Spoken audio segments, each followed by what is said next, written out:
किड्सू channel को subscribe करें ऐसी ही कुछ अनोखी कहानियों के लिए। कहानी का नाम घमंडी हिरण। बहुत समय पहले एक बहुत ही समझदार और दयालु हिरण रहता था। वह पूरे झुंड का नेता था और सब उसे बहुत मानते थे। उसकी एक बहन थी। उस बहन का एक बेटा था। वो बच्चा हिरण बहुत तेज और ताकतवर था, लेकिन साथ ही वो बहुत घमंडी और जिद्दी भी था। माँ हिरण अपने बेटे की आदतों से परेशान थी।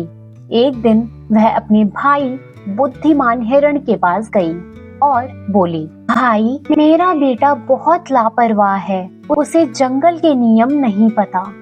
कृपया उसे सिखाइए कि शिकारी का जाल कैसे पहचाना जाता है और उससे कैसे बचना है। बुद्धिमान हिरण ने अपनी बहन की बात मान ली और बोला, ठीक है बहन, मैं उसे सब कुछ सिखा दूंगा।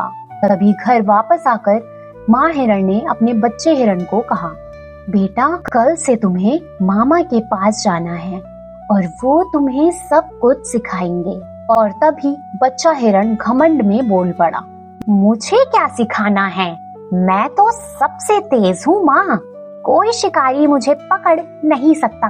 अब अगला दिन हुआ और वो अपने मामा के पास सीखने नहीं गया। बच्चा हिरण घर से अपनी माँ को कहकर निकलता कि वो मामा के पास जा रहा है, पर वो असल में बाहर जाकर खेलने कूदने लगता और अकेले ही जंगल में घूमता रहता।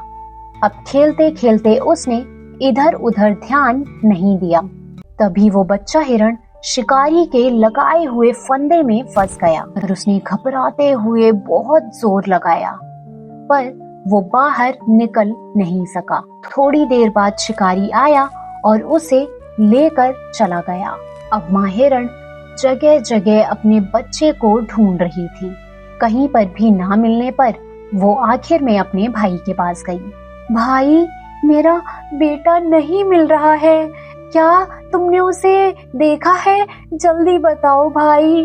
तभी बुद्धिमान हिरण ने शांति से कहा, बहन, मैंने उसे नहीं देखा। जब तुम मेरे पास आई थी, उसके बाद से वो मेरे पास आया ही नहीं। मैंने बहुत कोशिश की और मैंने उसे सिखाने का समय भी रखा, लेकिन वो कभी नहीं आया। वो बहुत घमंडी था। उसने मेरी कोई बात नहीं मानी और इसी वजह से आज उसे शिकारियों ने पकड़ लिया है। अब ये सुनकर हिरण माँ बहुत रोने लगी, पर उसका बच्चा उसे वापस नहीं मिला। तो इस कहानी से हमें सीख मिलती है कि बात नहीं मानेंगे और घमंड करेंगे तो हमें नुकसान ही होगा, और जो सीखने से इनकार करता है वह बार बार दुख और हार का कारण बनता है।